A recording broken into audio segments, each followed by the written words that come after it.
પાદરા નગરપાલિકા હદ વિસ્તારમાં ધારાસભ્ય ચૈતન્યસિંહ ઝાલાએ 34 કરોડના વિકાસના કામોનું ખાતમુહૂર્ત લોકાર્પણ કરવામાં આવ્યું. સ્વર્ણિમ જયંતી મુખ્યમંત્રી શહેરી વિકાસ યોજનાની ગ્રાન્ટમાંથી અનેક કામો થશે, જેના કારણે નગરના લોકોને જાહેર સુવિધાનો લાભ મળશે. પાલિકાના પૂર્વ સદસ્યો, ભાજપના હોદ્દેદારો, કાર્યકરો, નગરજનો મોટી સંખ્યામાં હાજર રહ્યા. ગુજરાત સરકારે સ્થાનિક સ્વરાજ્યની ચૂંટણી વર્ષમાં વિકાસના કામોનો જાણે પટારો ખોલી નાખ્યો હોય તેમ લાગી રહ્યું છે. પાદરા નગરપાલિકા હદમાં શુક્રવારે ધારાસભ્ય ચૈતન્યસિંહ ઝાલાના હસ્તે 34 કરોડના વિકાસના કામોના ખાતમુહૂર્ત અને લોકાર્પણ યોજાયા હતા. જાસપુર રોડ શિવશક્તિ સોસાયટી સામે ખાનગી સ્કૂલના મેદાનમાં સાંજના સમયે ધારાસભ્ય ચૈતન્યસિંહ ઝાલાના પ્રમુખ સ્થાને પૂજાવિધિ સાથે ખાતમુહૂર્ત અને લોકાર્પણ યોજાયા હતા.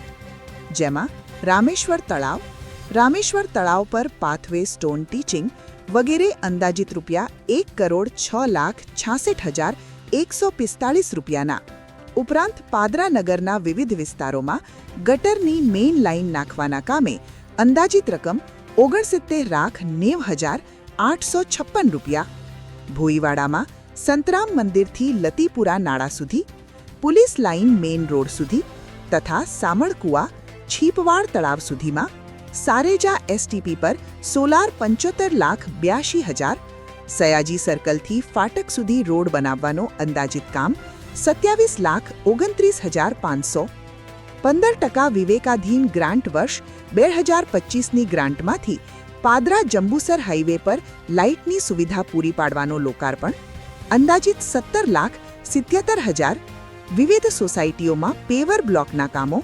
1,65,85,520, જાસુ રોડ ઉપર આવેલા મુક્તિધામ ડેવલપમેન્ટનું કરવાનું કામ 1,44,09,000, નાનું જેટિંગ મશીન 35,85,000, જેસીબી મશીન 47,89,000, આમ કુલ 34 કરોડના અંદાજિત કામોના ખાતમુહૂર્ત તથા લોકાર્પણના કાર્યક્રમમાં યોજાયા હતા.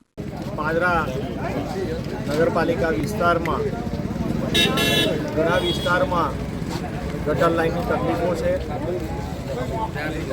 લીકેજ હોવાને કારણે રહીશોને ઘણી બધી તકલીફ પડે છે.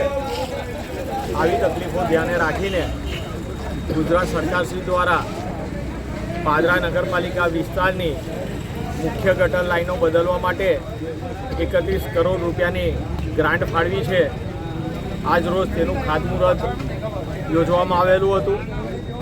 સાથે જ પાદરા નગરની વિવિધ સોસાયટીઓમાં પેવર બ્લોક તેમજ આરસીસી રોડ માટે અંદાજિત 4.5 કરોડ રૂપિયાના ખર્ચથી પેવર બ્લોક અને આરસીસી રોડ બનનાર છે. એ ધારાસભ્ય અને ગુજરાત સરકારશ્રીની ગ્રાન્ટમાંથી બનીને તૈયાર થશે. તેનું પણ આજરોજ ખાતમુહૂર્ત યોજવામાં આવ્યું છે. સાથે જ નગરપાલિકા વિસ્તારના વિવિધ કામો, વિકાસના કામોને લઈને કુલ 41 કરોડ રૂપિયાના ખર્ચે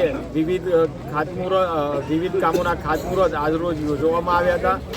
અને આજરોજ જેસીબી મશીન અને જેટિંગ મશીનનું પણ લોકાર્પણ કરવામાં આવ્યું હતું. આ તમામ કામોથી એ પાદરા નગરપાલિકા વિસ્તારમાં વિકાસના કામોથી સુખાકારીમાં વધારો થશે અને કેટલીક તકલીફો જે નગરવાસીઓને પડી રહી છે, આ તમામ તકલીફો આ વિકાસના કામોથી દૂર થઈ જશે અને પાદરા સુંદર પાદરા અને સ્વચ્છ પાદરા બને એના માટે નગરપાલિકાની તમામ બોડી અને ભારતીય જનતા પાર્ટીના તમામ સભ્યો એ કાર્યરત હતા અને આજે તેમના પ્રયાસો થકી આ વિકાસના કામો શક્ય બન્યા છે. સાથે જ નગરપાલિકા નવીન બનાવવા માટે એ નગરપાલિકા પાસે કોઈ જગ્યા નથી, જેથી કરીને ગુજરાત સરકારશ્રી પાસે એ નગરપાલિકા બનાવવા માટેની જમીનની માગણી હતી. એ માગણી પણ મંજૂર કરી દેવામાં આવી છે અને ટેલિફોન એક્શન સામે નવીન નગરપાલિકા બનવા માટેનો હુકમ પણ ગુજરાત સરકારે જમીન ફાળવણીનો કરી દીધો છે.